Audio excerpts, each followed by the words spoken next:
Imagine walking into a bank, dressed in clothes that haven't been new in years, carrying nothing but a crumpled withdrawal slip and a quiet kind of exhaustion in your eyes. Now imagine the richest man in the lobby openly laughing at you when you ask for something as simple as a balance inquiry. That's exactly where we begin. Her name was Elena Morales, 58 years old, hair more gray than black now, pulled back with the same tired rubber band she'd used for a decade. She wore a faded green coat that once belonged to her late husband and shoes with soles so thin she could feel every crack in the marble floor of the Grand Central Bank. She stood in line for 43 minutes. People in tailored suits scrolled on their phones, stepped around her like she was furniture, and never once met her eyes. At the front, a young teller with perfect nails glanced up. Next. Elena stepped forward and slid the withdrawal slip across the counter. "I just want to see my balance," she said softly. "And then, maybe take out $20 if there's enough." The teller barely looked at the slip before smirking. "Ma'am, this is the premium banking floor. Regular accounts use the ATMs downstairs." Before Elena could answer, a voice boomed from the leather sofa behind her. $20? The man unfolded himself from the couch like a peacock spreading expensive feathers. Matteo Rossi. Real estate tycoon, owner of half the skyline you could see from the bank's windows, and a man whose laugh could make interns cry. He wore a watch that cost more than most people's houses. "Did she just say $20? He repeated to his two assistants, who chuckled on cue. Elena didn't turn around. She kept her eyes on the teller. "It's been a long time since I checked," she whispered. "My husband used to handle everything. He passed 2 years ago. I need to know what's left." Matteo swaggered over, cologne arriving before he did. "Let me guess," he said loudly enough for the entire lobby to hear, "you've got $43.12, and you're here to treat yourself to a coffee." The lobby rippled with snide laughter. The teller, eager to impress the VIP, spun her monitor toward Matteo. "Want to do the honors, Mr. Rossi? It'll be funny." Elena finally looked up. Her eyes were the color of wet ash, tired, but not dead. "Please," she said, voice trembling only slightly, "it's private." Matteo waved her off and leaned over the counter like he owned the bank. He practically did. "Come on, humor me. I love a good rags to riches story. Or, in this case, rags to rags." The teller clicked. The screen loaded. Matteo's smirk froze. His assistant stopped laughing. The lobby went quieter than a church on Monday morning.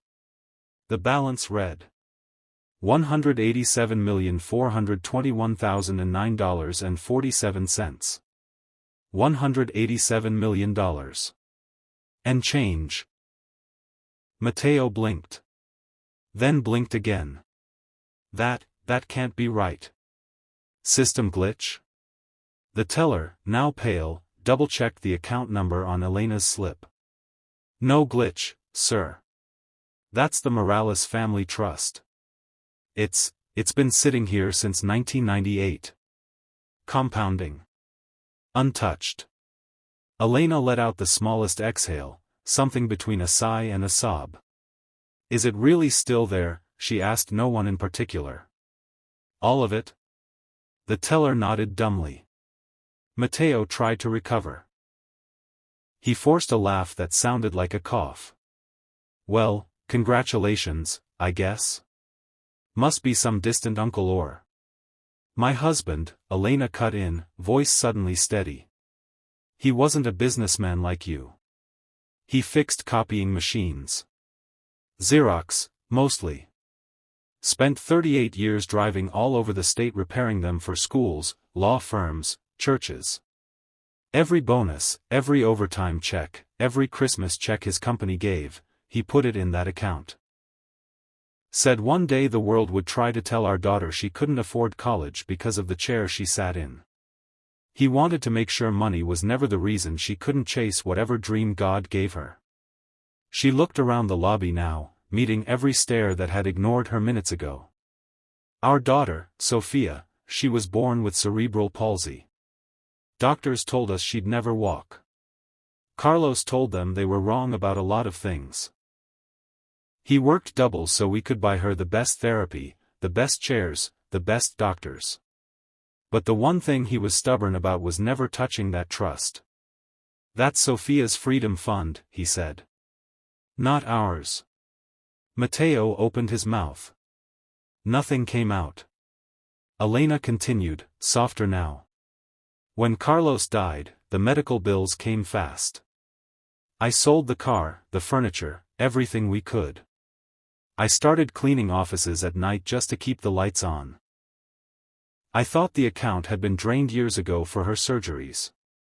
I stopped looking. It hurt too much to see zeros." She reached out and gently turned the monitor back toward herself, as if staring too long might make the numbers vanish. "But they're still here," she whispered. "He really did it. All those years of coming home with ink on his fingers and grease in his nails, he really kept his promise." The lobby was silent enough to hear the flags outside snapping in the wind. Elena folded the withdrawal slip and slipped it into her coat pocket. She didn't take the $20. Instead, she looked straight at Matteo Rossi, the man who had laughed loudest, and spoke with a calm that felt ancient. "Thank you for reminding me," she said. "I almost forgot who we were." Then she walked out the same way she came in. No security escort. No new coat. Just the faintest smile on a face that had carried too much for too long. Mateo stood there a long time. His assistants pretended to check emails. 3 weeks later, a plain envelope arrived at the bank addressed to the branch manager. Inside was a cashier's check for $50,000 and a short note in careful handwriting. "For the night cleaning staff who work when no one is watching. Please split it evenly. They deserve to know their work is seen. Elena Morales. P.S. Tell Mr. Rossi the coffee is on me next time." The branch manager framed the note. It still hangs behind the teller counter today. And Sophia? She graduated top of her class from MIT last spring, mechanical engineering, specializing in advanced prosthetics. She walks now, not perfectly, but she walks. The first prototype she built was a robotic hand that could feel temperature. She named the project, Carlos. As for Elena, she still wears that same green coat sometimes. But now when she walks into a room, people stand up straighter, not because she's rich, but because they finally see her. Because some fortunes aren't measured in commas on a screen. Some are measured in promises kept when no one is looking. Some are measured in the distance between a father's tired hands and his daughter's impossible dreams. And sometimes, all it takes is one quiet woman brave enough to ask, "I just want to see my balance." If this story moved you even a little, do me a favor, hit that like button so more people can meet Elena and Carlos. And if you're not subscribed yet, join us. We tell the kind of stories the algorithm usually buries, the ones that remind us what actually matters. Turn on the bell. The next one might be about you. See you in the next video.